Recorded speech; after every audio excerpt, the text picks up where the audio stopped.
శుక్లాంబరధరం విష్ణుం శశివర్ణం చతుర్భుజం ప్రసన్నవదనం ధ్యాయేత్ సర్వవిఘ్నోపశాంతయేత్. కాబట్టి అలా పరమ పవిత్రమైన జీవితాన్ని గడుపుతున్నటువంటి స్థితిలో ఆయన సరస్వతీ నదీ తీరంలో అశ్వమేధయాగం చేశాడు. దానికి వశిష్ఠాది మహర్షులు వచ్చారు. ఆ మహర్షులందరినీ సేవించాడు, భూరి తాంబూలములనిచ్చాడు. 1 సంవత్సరం పాటు ద్వాదశీ వ్రతం చెయ్యాలి అని అనుకున్నాడు. అంటే ఏకాదశి వ్రతం కదండి అని మీరు అనుకోకండి. ఏకాదశి వ్రతం అన్నా ద్వాదశీ వ్రతం అన్నా తేడా ఏం లేదు. ఏకాదశి అంటే దశమి నాటి సాయంకాలం నుంచి ఉపవాసాన్ని ప్రారంభం చేస్తారు. ఉపవాసం అంటే అశనము అని శాస్త్రంలో మాట ఉంది. అశనము అంటే వీడి కిందటి జన్మలలో ఉన్నటువంటి దరిద్రమును అనుభవించడానికి ఈ జన్మలో ఐశ్వర్యమున్నా ఆకలి వేస్తున్నా తినకుండా తనని తాను ఒక రోజు మార్చుకుంటే అశనం అంటారు. ఈశ్వరుడి దగ్గరగా బుద్ధి నిలబడడానికి ఎంత సాత్వికమైన పదార్థం తిని శరీరం నిలబెట్టుకోవాలో ఈశ్వరార్పితమైన సాత్వికమైన అంత ప్రసాదమును తిని నిలబెట్టుకుంటే ఉపవాసం అంటారు. అందుకే రేపటి మహాశివరాత్రి నాడు జన్మానికొక్క శివరాత్రి అన్నారు. ఆ ప్రసాదం ఇంటి దగ్గర ఎందుకు? ఉపవాసం చేసే వాళ్ళందరూ పేర్లు ఇస్తే మాకు అంచనా తెలియాలి కదా. ఇక్కడే ప్రసాదం చేసి మధ్యాహ్నం ఈశ్వరుడికి నివేదన చేసి మీకు ఉపవాసంతో శరీరం నిలబడడానికి కావలసిన ప్రసాదం మేమే పెడతాము అని దేవస్థానం వారు ముందుకొచ్చారు. ఉపవాసం అంటే మరి అలా కదండి నడవాలి శివరాత్రి నాడు. కాబట్టి ఏకాదశి వ్రతం చేస్తున్నాడు. ఏకాదశి నాడు ఉపవాసం చెయ్యాలి, ద్వాదశి నాడు పారణ చెయ్యాలి. పారణ అంటే ఎంత తొందరగా వీలైతే అంత తొందరగా పదార్థాన్ని తినేయచ్చు. సూర్యోదయం అవగానే భోజనం చేసేసాడు అనుకోండి, ఏమీ తప్పు లేదు. నిత్యానుష్ఠానం చేసేసుకుని భోజనం చేసేయచ్చు. ద్వాదశి నాడు 1 గంటకి లంచ్ టైం వరకు నేను తినకూడదేమోనంటే ఇలా వేళ్ళు విరిచేసుకుంటూ కూర్చోక్కర్లేదు. సూర్యోదయం అవగానే తినేసేయచ్చు. కాబట్టి ద్వాదశి నాడు పారణ చెయ్యాలి. కానీ ఒక చిత్రం జరిగింది. ఈయన గృహస్థాశ్రమంలోకి వెళ్ళాడు. ఇప్పుడు ఈయనకి వివాహం అయింది. ధర్మపత్ని ఆయనకి తగినటువంటి పత్నిని పొందాడు. ఆవిడ ఈయన కలిపి ఒక మాట అనుకున్నారు. ఇది మీరు చాలా గమనించవలసినటువంటి మాట. బహుశా ఎక్కడో తప్ప భార్యాభర్తల మధ్య ఇలాంటి చర్చలు రావేమో. అంబరీషుడి జీవితంలో వచ్చింది. ఆవిడంది, ఏమండి మనం 1 సంవత్సరం పాటు ఏకాదశి వ్రతం చేద్దాం అంటే ఆయన అన్నాడు, అయితే కార్తీక మాసంలో మొదలు పెడదాం. మొదలుపెట్టి వచ్చే సంవత్సరం కార్తీక మాసంలో ద్వాదశి తిథి నాడు పారణ చేద్దాం. అప్పటి వరకు ఉపవాసం. అంటే ఏమిటో తెలుసా అండి? అసలు ఉపవాసం అంటే రామాయణంలో చెప్తారు. పూజా మందిరంలోకి వెళ్ళి పడుకుంటారు భార్యాభర్తలు. ఈశ్వరుడు యొక్క పాదముల దగ్గర పడుకుని శరీరము నిలబడడానికి కావలసినంత ఆహారమే తింటూ బ్రహ్మచర్యమును పాటిస్తూ నిరంతరము భగవన్నామ స్మరణము చేస్తూ మళ్ళీ నాలుక మీదకి అన్ని రకాల పదార్థాలతో కూడినటువంటి భోజనాన్ని స్వీకరించడం అన్నది, అన్నం తినడం అనేటటువంటిది, అన్నాన్ని అన్నంగా భోజనంగా చేయడం అన్నది ద్వాదశి నాడే. అంటే 1 సంవత్సరం అటువంటి వ్రతం చేద్దామంది. ఈయనే ఇటువంటి వాడంటే ఈయనకి తగిన భార్య వచ్చింది. గృహస్థాశ్రమం దేనికో తెలుసా అండి? జీవితాలు పండించుకోవడానికి పనికొస్తుంది ఒకళ్ళకొకళ్ళు. అందుకే గృహస్థాశ్రమం గురించి ఒక మహానుభావుడు అన్నాడు, అది పడవ తెడ్డు అన్నాడు. నాకు ఎంత నచ్చిందో ఆ మాట నిజంగా. మీరు చూడండి, పడవ నడుస్తుంది. పడవ నడవాలంటే ఏం వేస్తారు? తెడ్డు వేస్తారు. తెడ్డు ఎక్కడ పెట్టి వేయాలి? పడవలో పెట్టే వేస్తారు. పడవకే ఇలా 2 గాడిలు ఉంటాయి. ఆ 2 గాడిల్లో తెడ్డు పెట్టి ఆయన అలా కూర్చుని, ఆయన ఎక్కడో కూర్చుని తెడ్డేయడు, ఈ పడవలోనే కూర్చుంటాడు. కూర్చుని ఈ పడవకున్నటువంటి 2 గాడిల మధ్యలో తెడ్డు పెట్టి ఏదో అలవోకగా పాట పాడుతూ ఇలా ఊగుతూ ఈ తెడ్డెత్తి నీటి వెనకాతలకి గుచ్చుతాడు. గుచ్చి ఇలా లాగుతాడు. లేకపోతే నీటిని భూమిలాగా తెడ్డుపడి ఇలా వెనక్కి నీటిని తోసి ఆ శక్తితో పడవని ముందుకు తోస్తుంది. ఏ నీటి యందు నువ్వు ప్రయాణం చేస్తున్నావో, ఏ నీటి యందు పడిపోకూడదు అనుకుంటున్నావో ఆ నీటి యందే పడవ ఉంది, తెడ్డు ఉంది, దాటేవాళ్ళు ఉన్నారు. ఆ నీటిని వెనక్కి తోస్తూ తెడ్డు నడుపుతోంది. తెడ్డును ఆధారం చేసుకుని పడవ నడుస్తోంది. పడవ లేకుండా ఉట్టినే నించుని తెడ్డేయమనండి, వేయలేడు. తెడ్డు లేకుండా పడవ నడపమనండి, నడపలేడు. పడవ తెడ్డు కింద నీరు, ఈ నీరే ప్రతిబంధకం వెళ్ళడానికి. ప్రతిబంధకమైనటువంటి నీటిని తనకి అనుకూలంగా మార్చుకుంటున్నాడు. పడవలోనే కూర్చుని పడవకి తెడ్డును వాడుతూ. ఏ సంసారము ఈశ్వరుణ్ణి చేరడానికి ప్రతిబంధకమైందో ఆ సంసారములో ఉంటూ ఈశ్వర పాదములనేటటువంటి పడవెక్కి భార్యాభర్తలు కూర్చుని సంసారమును వెనక్కి తోస్తూ ఈశ్వరుడి వైపుకి అభిముఖులై మారి మారి ఈవిడి తెడ్డెయ్యాలి, ఆయన తెడ్డెయ్యాలి. ఈయన అలిసిపోయబ్బా చాలేవే ఇంకా పూజలు అవిని ఈ సంవత్సరం ఏమీ చెయ్యొద్దంటే, పోన్లేండి పోనీ మనం ఈ సంవత్సరం పెద్ద డబ్బు ఖర్చు పెట్టక్కర్లేదు, ఓ పని చేద్దాం. మనం ప్రతి సోమవారం నాడు 5 రూపాయలు పెడితే చాలు కదా, ప్రతి శనివారం నాడు 5 రూపాయలు పెడితే ఇన్ని తులసి దళాలు వస్తాయి. పోనీ ఈ సంవత్సరం ఏదో ఇల్లు కట్టాం, గృహప్రవేశం చేసాం, మనం అంత డబ్బు పెట్టుకోలేము, అస్తమానం యాత్రలు చేయలేము అన్నారనుకోండి, ఆల్ రైట్, నేను ఒప్పుకుంటాను మీ మాట. కానీ ఈశ్వర పూజ వద్దనకండి. ప్రతి శనివారం చక్కగా ఇన్ని తులసి దళాలు తెచ్చుకుని మీరు నేను తెల్లవారు లేచి కూర్చుని విష్ణు సహస్రం మీరు ఓం కేశవాయ నమః అంటుండండి. నేనేమో తులసి దళాలు వేస్తుంటాను స్వామికి. చక్కగా నీరాజనం ఇద్దాం, ఇంత పులిహార చేసి స్వామికి నివేదన చేసుకుందాం. ఈ ఏడాదంతా ప్రతి శనివారం తులసి దళాలతో శ్రీమన్నారాయణార్చన చేసుకుందాం అందనుకోండి. ఇప్పుడు ఏమైంది? ఇప్పటిదాకా తెడ్డేసిన ఆయన అలిసి కూర్చుంటే ఆవిడందుకుని పడవ నడిపిస్తోంది.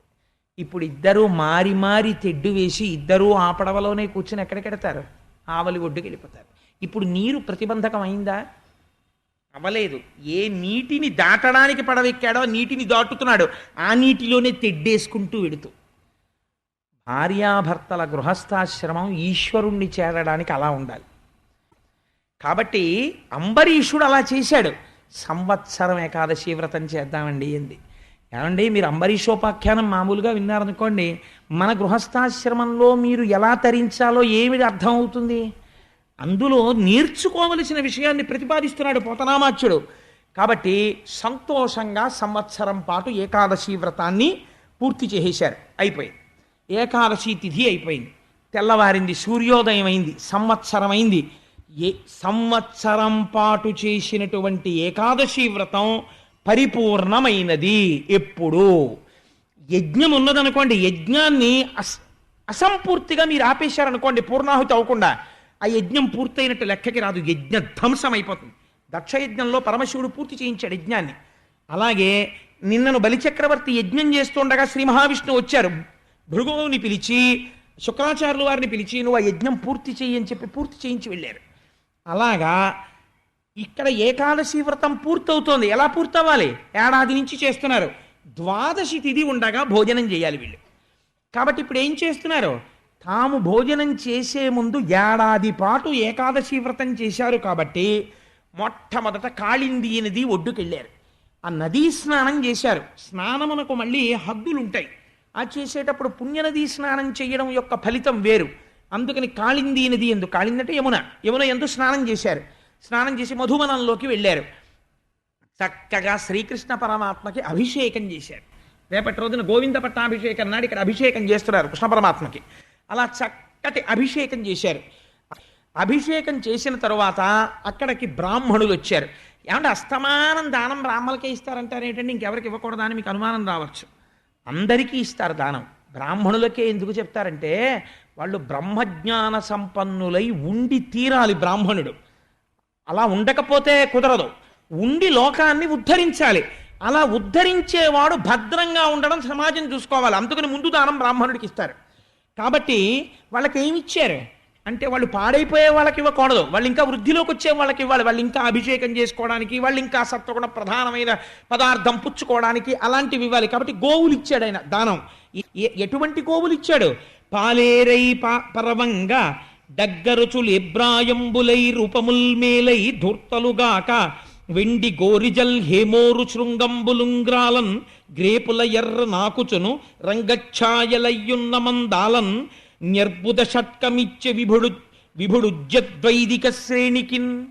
గొప్ప బ్రాహ్మణులకు ఎటువంటి ఆవుల్ని దానం ఇచ్చాడంటే, బంగారంతో కొమ్ములు చేయించి వాటికి తగిలించాడు, వెండితో డెక్కలు చేయించాడు, దూడలతో కూడినటువంటి ఆవుల్ని తెచ్చాడు. అవి మంచి వయస్సులో ఉన్న ఆవులు. ఇలా దూడలు వెళ్ళి పొదుగు ముట్టుకుంటే శిరములలోంచి పాలని స్రవిస్తున్నాయి. అటువంటి ఆవులను మందల మందలుగా తీసుకొచ్చాడు. ఈ ఆవుల్ని దానం చేశాడు. ఈ దానం అంతా అయిపోయింది. పెక్కండ్రు విప్రవరులకు గ్రక్కున అతి భక్తి తోడ కడుపుల నిండన్ జొక్కపుటన్నంబిడి విభుడొక్కడే పారణము చేయనుద్యోగించన్. అన్నం పెట్టడం ఒక మర్యాద ఉంటుంది. అన్నం పెట్టడం భూతతృప్తి వేరు, భోజనం పెట్టేటప్పుడు బ్రాహ్మణ సమారాధన వేరు. అది పెట్టేటప్పుడు ఒక మాట చెప్తారు. ఏమిటి చెప్తారంటే, ఆచమనాన్ని వేసి చేతిలో నీళ్లు వేసి, మీరు ఏ ఇంట్లో ఏ కులదైవాన్ని పూజిస్తారో, నేను ఒక శివారాధకుణ్ణి అని అనుకోండి, పరమేశ్వర స్వరూపాయ బ్రాహ్మణాయ తుభ్యం నమః అని ఔపోసన వడ్డిస్తారు. వడ్డించేసి ఊరుకోకూడదు, పూర్తవదు. ఉత్తరాపోసనం వేయాలి. అంటే వాళ్ళు భోజనం చేసిన తర్వాత మళ్ళీ ఉత్తరాపోసనం అని మళ్ళీ విస్తరికి సత్యం తత్తేన పరిశించామి అని మళ్ళీ ఆ విస్తరికి నీళ్లు తిప్పుతారు. అది వేసి ఎడంచేయి కడుక్కోవడానికి నీళ్లు పొయ్యాలి. పోస్తే అప్పుడు బ్రాహ్మణ సమారాధన పూర్తయినట్టు. పూర్తయిన తర్వాత మీ ఇంట్లో ఉన్న పదార్థము, అంటే భక్తికి హద్దు చెప్తున్నాను నేను, ఎదురుగుండా ఉన్నవాడు ఈశ్వరుడు అన్న భావన యందు మీరు భావన చేస్తే భావనామాత్ర సంతుష్టాయి నమః, ఈశ్వరుడు తింటాడు.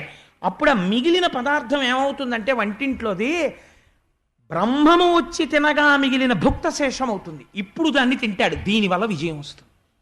కాబట్టి ఇప్పుడు ఏం చేశాడు అంటే, కడుపులు నిండే వరకు అయ్యా తొందరపడకండి, మెల్లగా తినండి, మెల్లగా తినండి అంటూ పెట్టాడు. పెట్టి వాళ్ళందరూ కడుపు నిండా తిన్న తర్వాత ఇప్పుడు తను ద్వాదశి పారణ చెయ్యాలి, తను కూడా భోజనం చెయ్యాలి. అందుకని తను కూడా భోజనం చేద్దామని అందరి భోజనము అయిపోయే వరకు అభ్యాగతి భుజించరాదు. అతిథులందరూ భోజనం చేసేసిన తరువాత అప్పుడు అభ్యాగతికి వడ్డించాలి. శ్రీనివాస కళ్యాణం దగ్గర నుంచి ఇదే లక్షణం. అందుకని అతిథులందరికీ ముందు భోజనం పెట్టాడు. అందరిది అయిపోయింది. అడిగాడు, అందరూ చేశారా? అందరూ చేసేసారండి. ద్వాదశి వెళ్ళిపోకుండా మీరు పాలన చేయండి అన్నారు. ఆల్ రైట్, నాకు కూడా వడ్డించండి. విస్తరేసుకున్నాడు. ఇక భోజనం చేద్దామని అనుకుంటున్నాడు. ఉద్యోగించన్, సిద్ధపడుతున్నాడు. సిద్ధపడుతుండగా భాసుర నిగమ పదోపన్యాసుడు సుతపో విలాసుడు అనుపమ యోగాభ్యాసుడు రవిభాసుడు దుర్వాసుడు అతిథి అయ్యతన్ నివాసంబునకున్. దుర్వాసుడు గురించి ఒక్క తప్పు మాట మాట్లాడలేదు పోతన గారు. తొందరపడి మనం ఎక్కడో కార్తీక పురాణంలో చదివామని మీరు తీర్పు చెప్పకండి. ఎటువంటి మాట వేశారో చూడండి. ఆయన భాసుర నిగమ పదోపన్యాసుడు. ఆయన సర్వకాలముల యందు వేదముల యందు వేదాంతముల యందు బుద్ధిని నిక్షేపించినవాడు. గొప్ప తపస్సుని పాటించినటువంటి వాడు. సూర్యుడు ఎలా ఉంటాడో అటువంటి తేజస్సుని పొందినటువంటి వాడు. అంతటి గొప్ప తపస్సు చేశాడు. దుర్వాసో మహర్షి అంటే ధర్మాన్ని చూద్దామని ఒకసారి 10,000 సంవత్సరాలు తపస్సు చేశాడు. తపస్సు చేస్తే ధర్మము ఆయనకి సాకారంగా కనపడలేదు. దత్తాత్రేయుల వారితో కలిసి చేశాడు. ఆయన కమండలంలో నీళ్లు తీసుకున్నాడు. 10,000 ఏళ్ళయింది, నీకు కనపడడానికి ఏమిటి ఇబ్బంది అని పరిగెత్తుకొచ్చాడు ధర్మం. వచ్చి తనతో పాటు ఉన్న పరివారాన్ని చూపించి శపించకయా అన్నాడంటే ఆయన అన్నాడు, ఈ మాట మర్యాద నీకు ముందు ఉండాలి. తపస్సు చేస్తున్నప్పుడు వస్తే గౌరవిద్దును. నువ్వు రాలేదు కాబట్టి నీళ్ళెట్టుకున్నాక వచ్చావు కాబట్టి నిన్ను శపిస్తున్నాను. 3 జన్మలు ఎత్తు. ఓసారి రాజుగా పుట్టు, ఓసారి ఏదో భయంకరమైనటువంటి రాజ్య పరిపాలన చెయ్యడానికి అర్హత లేని స్థితిలో పుట్టు, ఒకసారి నువ్వు రాజపరిపాలన చెయ్యడానికి వీలు లేనిటువంటి వాడివై కేవలం సలహా చెప్పడానికి పనికొచ్చేటట్టు జన్మలెత్తు అంటే అప్పుడే ధర్మరాజుగా విదురుడిగా అవన్నీ జన్మలెత్తాడు ధర్మదేవత. కాబట్టి దుర్వాసో మహర్షికి గతంలో ఇటువంటి పనులు చేసిన వాడైనా పోతన గారు అలా అనలేదు. ఎందుకు అనలేదు చెప్పండి? ఈ మాటలు ఎందుకు వేయకూడదు పోతన గారు? వ్యాసుడు ఎందుకు వేయకూడదు అంటే ఒక మర్యాద ఉంది ప్రపంచంలో. ఏమిటో తెలుసా అండి? అతిథి అంటే ఈశ్వరుడు మీ ఇంటికి అతిథి రూపములోనే వస్తాడు. వచ్చేటప్పుడు మీరు ఆయన దోషమును విచారణ చేశారనుకోండి, అయ్యా మా ఇంటికి వచ్చి భోజనానికి వచ్చినవాడు మహానుభావుడు వచ్చాడండి, కానండి ఆయనకి చిన్న అవలక్షణం ఉందండి అన్నారనుకోండి, పోయిందంతే. దే ఈశ్వరుడు పరీక్ష పెడతాడు ఆతిథ్యానికి పిలిచినప్పుడు. మీరాయన యందు దోషమును విచారణ చేశారనుకోండి, పోయిందంతే. ఎందుచేత దోష విచారణ చేయరాదు. అతిథిగా వచ్చినవాడు ఈశ్వరుడు వచ్చాడు, నువ్వు గుణమొక్కటే చూడాలప్పుడు. లేకపోతే నీకు ఇక్కడ సంస్కారం ఎలా నిలబడుతుంది పెట్టేటప్పుడు? కాబట్టి ఇప్పుడు ఆయన క్రోధం గురించి నీకెందుకు? అంబరీషుడు ఇలా చూడలేదు దుర్వాసుణ్ణి. వ్యాసుడు ఎందుకు రాస్తాడు? పోతన గారు ఎందుకు అలా రాస్తారు? మనమెవరం అంబరీషోపాఖ్యానాన్ని వింటూ దుర్వాసుడు వచ్చాడనేటప్పటికీ ఆయన అండి అని తేలిక చేసి లోపల భావన చేయడానికి ఈ భావన నీకు అలవాటైతే నీ జీవితంలో నువ్వు ఈశ్వరుడికి వడ్డించలేవు. ఎందుకని ఎప్పుడూ నీకు అతిథి ఎందు దోషం చూడటమే అలవాటు. అతిథి ఎందు కేవలము భగవంతుణ్ణి చూసి పొంగిపోతూ భోజనం పెట్టడం నీకు రాదు కనుక. కాబట్టి అంబరీషుడు చూడడు, వ్యాసుడు చూడడు, పోతన గారు చూడరు. అలా వాళ్ళలా ఉండాలనుకుంటే నువ్వు చూడకూడదు. ఎంత నీతి చెప్పారో చూడండి ఆ పద్యంలో. అందుకే ఆ మాటలు ఉండవు. చరిత్ర తెలిసినా ఈ మాట వెయ్యరు. ఈ భావన ఉన్నవాడు కాబట్టి బాబోయ్ ఆయన వచ్చేసాడా, ఒరే ఏడాది పాటు వ్రతం చేశాను ఏం కొంప ముంచేస్తాడో అని అంబరీషుడు అనలేదు. ఈశ్వరుడు వచ్చాడు నా ఇంటికి అన్నాడు. పొంగిపోయాడు. పొంగిపోయి అయ్యా ఏమదృష్టం, ఉరక రారు మహాత్ములు, నువ్వు శివాంశ సంభూతుడివి, నువ్వు నా ఇంటికి అతిథిగా వచ్చావు, ఏమి భాగ్యం ఏమి భాగ్యం, ఇంతమందికి పారణ సమయంలో భోజనం పెట్టాను, ఇవాళ ద్వాదశి పారణ, అందుకని మీరు కూడా మహాత్ములు కనుక ముందు వచ్చి మీరు భోజనం చెయ్యాలి, మీరు చేశాక నేను చేస్తాను. మర్యాద చూడండి. అంబరీషోపాఖ్యానం వింటే నేను ఎవ్వరిని తప్పు పట్టట్లేదు, మీరు బాగా జ్ఞాపకం పెట్టుకోండి. ఉత్తరోత్తర ఇంకా బాగా ప్రవర్తించడానికి ఒక సోపానం చెప్తున్నాను. ఉన్నారు, నాకు తెలుసు చాలామంది. ఒకసారి వింటే రెండోసారి మనం ఇంకొంచెం మెట్టెక్కుదామని తాపత్రయం ఉన్న వాళ్ళు ఎందరో ఉన్నారు. అలాంటి వాళ్ళు ఇంకా పూర్ణత్వం సిద్ధించుకోవడానికి చెప్తున్నానంటే నేనేం విమర్శ చేయట్లేదు ఎవరిని. కాబట్టి తిన్నాడా అంబరీషుడు? తినలేదు. ఎందుకు తినలేదు? దుర్వాసుడు తినాలి, ముందు తిని వెళ్ళాలి. వెళ్ళకపోతే అతిథి పూర్తి చెయ్యనిది లోపల భుక్త శేషం ఎలా అవుతుంది? తను ఎలా తింటాడు? అది అభ్యాగతి, తినకూడదు. కాబట్టి ఆయనకు ఉత్తరాపోసనం ఇస్తే కానీ తను తినకూడదు. కాబట్టి ఇప్పుడు ఏం చేశాడు? తినలేదు. అయ్యా ఇది ద్వాదశి పారణ జరగాలి, కాబట్టి ఇప్పుడు ఏమిటి? మీరు మాకు బ్రహ్మము గురించి చెప్పడమో, మేము వినడమో, మీకు పాద పూజ చేయడమో కాదు, ఎంత తొందరగా మీరు భోజనం చేయాలి, నేను తొందరగా భోజనం చేయాలి. మన ఇద్దరికి ఇప్పుడు ఇదే ధర్మం ద్వాదశి కాబట్టి. కాబట్టి మీరు తొందరగా స్నానం చేసి రండి. వస్తే మనిద్దరం మీరు భోజనం చేశాక భుక్త శేషాన్ని నేను తింటాను అన్నాడు. అంటే పాపం అలాగే వస్తానన్నాడు. దుర్వాసో మహర్షి ఒక్క మాట మాట్లాడలేదండి. మీరు చాలా జాగ్రత్తగా గమనించాలి అంబరీషోపాఖ్యానాన్ని. ఆయనకి తెలియదా ఈ ధర్మం? తెలుసు. ఏడాది పాటు నుంచి చేస్తున్నాడు వ్రతం, కాబట్టి తొందరగా స్నానం చేసి వద్దామని వెళ్ళాడు. ఎక్కడ మాయ కమ్మింది అంటే అసలు అంబరీషోపాఖ్యానంలో ఆయన యమునా నదీ జలాలలో స్నానానికి దిగాడు. దిగి ధ్యానం చేస్తున్నాడు, నీటిలో నిలబడి ఒక్కసారి ఆ ఈశ్వరుణ్ణి స్మరించాడు. దుర్వాసో మహర్షి మహాభక్తుడు, ఈశ్వర ధ్యానమునందు సమయమును మరిచిపోయాడు. అంటే ఆయన భక్తుడా? అంబరీషుణ్ణి ఇబ్బంది పెడదామనుకున్నవాడా? పోతన గారు అలా రాయలేదు, వ్యాసుడు అలా రాయలేదు. నువ్వెవరు మహర్షులని విమర్శించడానికి? అంటే ధ్యానమునందు ఎంత మక్కువ ఉన్నవాడో ఆలోచించు. ధ్యానం పేరెత్తేటప్పటికీ, ఆ ఈశ్వరుణ్ణి స్మరించేటప్పటికీ అన్నీ మరిచిపోయి ఆ ఈశ్వరుణ్ణి ధ్యానం చేస్తూ ఆ జలములలో ఉండిపోయాడు. ఇప్పుడు ఏమంటే అంత తెలివి తక్కువడా? అంబరీషుడు నలుగురితో కబురు చేసి ద్వాదశి తిథిలిపోతుందట, ఆయన్ని తొందరగా రమ్మనండి అని చెప్పి కబురు చేయలేడా? అలా ప్రవర్తించకూడదు. ఈశ్వరుడు యందు రమించే బుద్ధి ఉన్నవాడే అతిథి, వాడిని తొందర పెట్టరాదు. పాటించాడు అంబరీషుడు.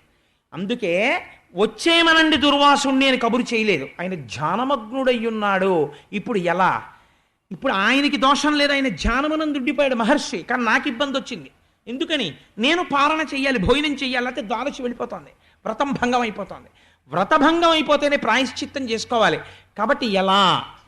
అయితే ఇవన్నీ ముందు ఆలోచించిన వాడు ఒక ఆయన ఉన్నాడు. ఎవరో తెలుసా అండి? ఈశ్వరుడు. ఇప్పుడు అంబరీషుడిది కాదు ఈ పూచి. తన భక్తుడికి రాబోయే ఉపద్రవాన్ని లెక్క కట్టుకోవలసిన వాడు పరమాత్మ.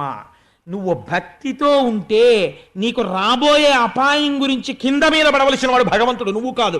వాడే పరిగెత్తుకొచ్చి నిన్ను తప్పిస్తాడు అపాయంలోంచి. ఎందుకని? బిడ్డడు నూతివేపు పరిగెడుతుంటే అమ్మ పరిగెత్తుకొచ్చి బిడ్డని పట్టుకున్నట్టు భక్తుడికి అపాయం వచ్చేసే ముందు భగవంతుడు వచ్చి రక్షించుకుంటాడు. భక్తికి ఆ శక్తి ఉంది, ఈశ్వరుణ్ణి కదపగలదు. కదపగలదా కదపలేదా అంబరీషోపాఖ్యానం లక్ష్యం. ఎన్ని ఏర్పాట్లు జరిగిపోతున్నాయో చూడండి. ఇది తెలుసు, శ్రీ మహావిష్ణువుకి ఈ ప్రమాదం వచ్చేస్తోందని. తన ఎందింత భక్తుడు ఎంత భయపడ్డాడో తెలుసా అండి స్వామి. ఏమో ఆ సమయం వచ్చేసరికి నేను ఏమరపాటు చెందితే, భగవంతుడికి ఏమరపాటు ఉంటుందండి. యామరపాటు లేనివాడు తన భక్తుడి పట్ల యామరపాటు కలిగితే ఎంత ప్రమాదం వస్తుందని భయపడ్డాడు. భయపడి తన రక్షణ సామర్థ్యమంతా ఏ సుదర్శనమునందున్నదో ఆ సుదర్శనానికి చెప్పి అక్కడ పెట్టాడు. మనం చూడండి, ఒక్కొక్కసారి వెంకటాచలంలో సుప్రభాతం టికెట్ ఉంటుంది. సుప్రభాతం టికెట్ ఉంటే ఏ రెండింటికో లేవాలి, అలవాట్లేదు, లేవలేము. గుర్తెట్టుకున్నావా, అలారం పెట్టావా అని 10 మాటలు అనుకుని అలారం పెట్టుకు పడుకుంటాడు. కానీ కొంప తీసి ఇది మోగకపోతే, ఏ బ్యాటరీయో అయిపోయి నా కర్మకాలి ఇది ఆగిపోతే రోజులో 6ంటికి తెలివి వస్తే సుప్రభాతం టికెట్ పోయినట్టే. కాబట్టి ఏం చెయ్యాలి? అందుకని ఆ పక్కన ఆ బయట ఉన్న వాచ్మెన్కి చెప్తాడు, బాబు నన్ను 2 గంటలకు లేపాయని. లేకపోతే పక్క రూమ్ వాళ్ళ దగ్గరికి వెళ్ళి చెప్తాడు, ఏమంటే మీరు దేనికి ఎడతారు మేస్టారు, మేము సుప్రభాతానికండి అంటారు. వాళ్ళు 10 మంది ఉన్నారు రూమ్లో. అయ్యా నాకు ఈశ్వరుల్లో దొరికారండి, నేను అలారం పెట్టుకున్నాను, అయినా గబుక్కుని లేవగలనో లేవలేనో అని భయం, మీరు లేచినప్పుడు ఒక్కసారి నేను లేచే వరకు నా తలుపు కొట్టండి అంటాడు. ఇన్ని జాగ్రత్తలు ఎందుకండి? తన యామరపాటు వస్తుందేమో అని బెంగ. నారాయణుడికి బెంగ వచ్చింది. నా భక్తుడికి రాబోయే కష్టంలో నేను యామరపాటు చెందను కదా, ప్రమాదం వచ్చేస్తుంది అంటే భక్తుల్ని రక్షించుకోవడానికి ఆయనంత ఆతృతతో ఉంటాడో చూడండి. భూత భవిష్యత్ వర్తమాన కాలములు తెలుసున్నవాడు. ఎవరి వలన వస్తోందో కూడా తెలుసా ప్రమాదం. సుదర్శనాన్ని వాళ్ళ ఇంట్లో పెట్టాడు. నువ్వు ఇక్కడుండి కొన్నాళ్ళు జాగ్రత్తగా చూస్తూ ఉండన్నాడు. అంటే ఏదో చూడకపోతే ఆ ఇంట్లో సుదర్శనం పెట్టడం ఎందుకండి? చక్రం ఏం చేస్తుంది? ప్రమాదాన్ని కల్పిస్తే భక్తులకు వాళ్ళ తలలు తీసేస్తుంది. సుదర్శనాన్ని పెట్టాడు. అంటే ఆయనకి తెలుసా తెలియదా ఏదో జరుగుతుందని త్రికాలవేది పరమాత్మకి తెలుసు, కాలస్వరూపుడు. ఈ రహస్యం బ్రహ్మగారు చెప్పారు. కాబట్టి ఇప్పుడు అక్కడ సుదర్శనం ఉంది. అంబరీషుడు ధ్యానంలో ఉన్నాడు, దుర్వాసుడు ధ్యానంలో ఉన్నాడు. అంబరీషుడు పాలనకి కాలం అయిపోతోందని బెంగలో ఉన్నాడు. ఇది చిత్రం.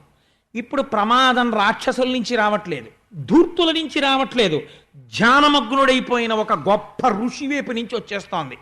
ఏం చెయ్యాలి? ఎంత ధర్మమో చూడండి. తొందరపడి భోజనానికి రమ్మని ఏమైతే అదైంది, పిలవండి ఒక్కసారని కబురు చేయలేదు. బ్రహ్మమునందు రమిస్తున్న వ్యక్తిని భోజనమునందు తొందర పెట్టలేదు. పెట్టక ఏం చేశాడు? విద్వాంసుల్ని పిలిచాడు, సభలో ఉన్న మహాపండితుల్ని పిలిచాడు. అతిథిబోయి రామి నదిపై ద్వాదశి పరణంబు మానపాడి కాదు, కుడువకుంట కాదు కుడుచుటయును కాదు, సలిలభక్షణంబు సమ్మతంబు. విద్వాంసులు ఎంత గొప్పగా చెప్పారో చూడండి.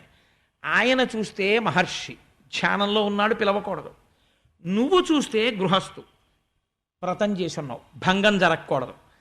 పోనీ పారణ చేసేయడమే కదా అని నువ్వు ముందు తింటే వచ్చిన అతిథికి మహావమానము చేసినట్టే. కాబట్టి ఎందుకు ఇంకా ఆతిథ్యం? కాబట్టి తినకూడదు. తినకుండా ఉండాలంటే తిథి దాటిపోతుంది. కాబట్టి ఏం చెయ్యాలి అంటే, కుడుచుటయును కాదు కుడుచుట కూడా కాదు. తిన్నాడా అంటే తినలేదు, తినకుండా ఉన్నాడా అంటే తినకుండానే ఉండలేదు. నీకు మధ్య మార్గం ఒకటి చెప్తాం, సలిలం పుచ్చుకోమన్నారు. అంటే కాసి నీళ్లు తాగు అన్నారు. అంటే ఆయన అన్నాడు, చాలా బాగుంది ఇది, ఆయనని మాత్రం నేను ఇబ్బంది పెట్టను, నేను కొద్దిగా నీళ్లు పుచ్చుకుంటానంతే. ఆయన తినగా మిగిలిన శేషమే నేను తింటాను. నీటికి ఎప్పుడూ పవిత్రత ఉంటుంది, అందుకని నీళ్ళొక్కటే పుచ్చుకుంటానని నీళ్ళొక్కటే పుచ్చుకున్నాడు ఆయన. ధర్మశాస్త్రాలు చాలా గహనంగా ఉంటాయి.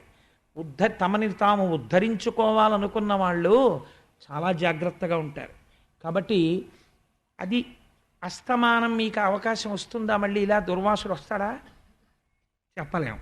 కాబట్టి ఆ అవకాశం వచ్చినప్పుడు వినియోగించుకోవడంలో గట్టెక్కిపోవడం ఉంది. కాబట్టి ఏం చేశాడు అంటే నీరు పుచ్చుకున్నాడు. నీరు పుచ్చుకోగానే ఆయన ధ్యానంలోంచి బయటకు వచ్చాడు. ఎంత విచిత్రమో చూడండి. అలా ఎలా జరిగిందంటే, అలా ఎలా బయటకు వచ్చాడంటే మీకు అర్థమైపోతుండాలి. ఎవడో నడిపిస్తున్నాడు దీన్ని. ఎందుకు ఇలా నడిపించడం మీకు తర్వాత తెలియాలి ఇది. కాబట్టి ఇప్పుడు వెంటనే ధ్యానంలోంచి బయటకు వచ్చాడు. బయటికి రాగానే ఆయనకేం గుర్తొచ్చిందో తెలుసా అండి? తన ఆకలి గుర్తొచ్చింది. అమ్మా కడుపు మండిపోతోంది ఆకలితో అని గబగబా వచ్చాడు. గబగబా ఆకలితో వచ్చిన వాడికి దేని మీద దృష్టి ఉండాలండి? భోజనం మీద ఉండాలి దృష్టి. గబగబా ఎదురొచ్చి అంబరీషుడు అన్నాడు, అయ్యా ద్వాదశి తిథి మీ గురించే చూస్తున్నాను, మహానుభావ రండి రండి రండి రండి, మీరు భోజనం చేసిన తర్వాత నేను చేస్తాను, కూర్చోండి అన్నాడు. ఇప్పుడు అసలు మనస్సు దేని మీద ఉండాలండి? దుర్వాసో మహర్షిది భోజనం మీద ఉండాలి. అంబరీషుడు ఇంతకు ముందు ఏమైనా తినేసి ఉంటాడా? తినకుండా ఉంటాడా? ఒక మహర్షి యొక్క చిత్తము ఇంత లేకిగా ఆలోచిస్తుందా అంటే ఇలా లేకిగా ఆలోచించేటట్టుగా ఒకడు చేస్తున్నాడు. ఎందుకు చేస్తున్నాడు? మీరు విందురుగాని తర్వాత. కాబట్టి ఇప్పుడు ఏం చేశాడు? అది ఆలోచించాడు. ఈయన తినేశాడా తినకుండానే పెట్టాడా అని ఆలోచించాడు. ఆలోచిస్తే నీళ్లు తాగాడు అని లోపల తెలుసుకున్నాడు. తెలుసుకోగానే కోపం వచ్చింది. అంటే నువ్వు అతిథిని అమర్యాద చేసావు పిలిచి. కాబట్టి ఇప్పుడు ఏం చేశాడు? పెటపెట పండ్లు గీచును భీకరుడై కనుగ్రేవ నిప్పుకల్ పొటపొటరాల గండములు పొంగ మునీంద్రుడు హుంకరించుచున్ జట మొదలంటగా పెరికి చక్కన దానన కృత్యనాయుధో ఆయుధోత్కటవల మానహస్తయుతగానరించ నయించ రాజుపై. ఒక పక్క లోపల ఆకలి, ఒక పక్కన అతిథిగా పిలిచి అవమానించాడనేటటువంటి దుఃఖ, రెండూ కలిసిపోయాయి. అంత చవకబారు వాళ్ళే కనపడ్డాను రా నీకు నేను. ఇంత మహర్షిని పిలిచి ముందు నువ్వు తాగి నాకు అన్నం పెడతావా నీ ఇంట్లో? అంటే నీ భుక్త శేషం నేను తింటున్నాను, నా భుక్త శేషం నువ్వు తింటలేదు. అంటే నాకు ఇది అవమానం, నీ స్థాయి అంతే అని చెప్తున్నావు. కాబట్టి నిన్ను ఉపేక్షించను. నువ్వు విష్ణుభక్తుడివా? చూడు నిన్నేం చేస్తాను. ఇప్పుడు నేను గొప్పో నువ్వు గొప్పో తెలియాలన్నాడు. మహర్షికి ఇంత క్రోధం వచ్చేయడం ఏమిటండి ఇంత చిన్న విషయానికి?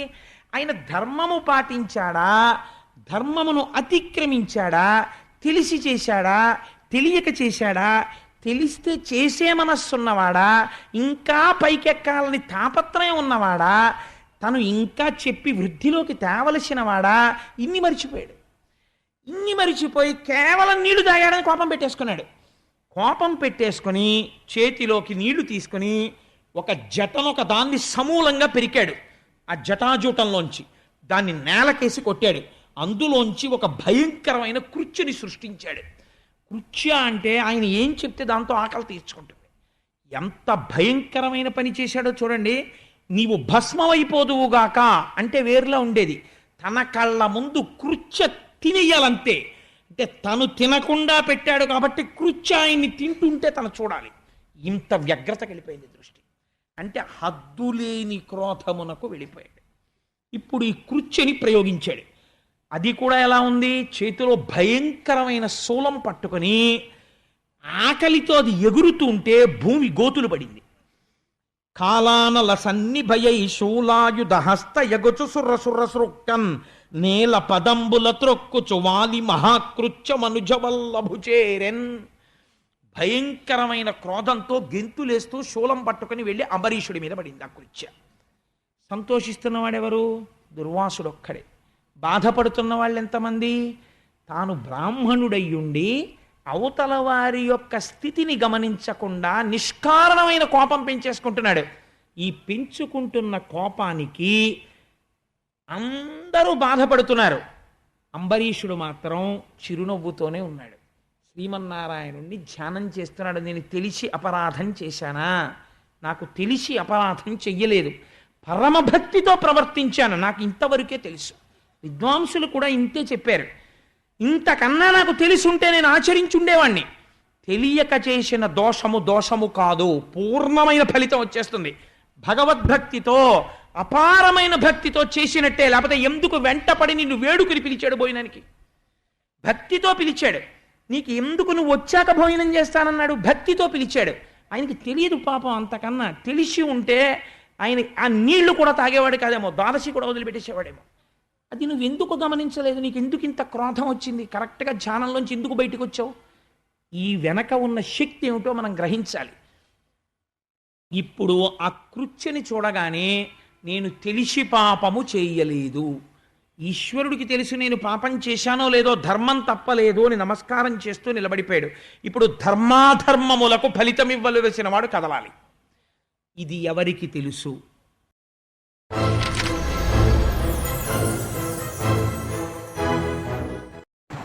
హాయ్ ఫ్రెండ్స్, మా ఛానల్ని ఇప్పుడే సబ్స్క్రైబ్ చేసుకోండి, బెల్ ఐకాన్ మోగించండి మరియు లైక్ చేయండి, షేర్ చేయండి.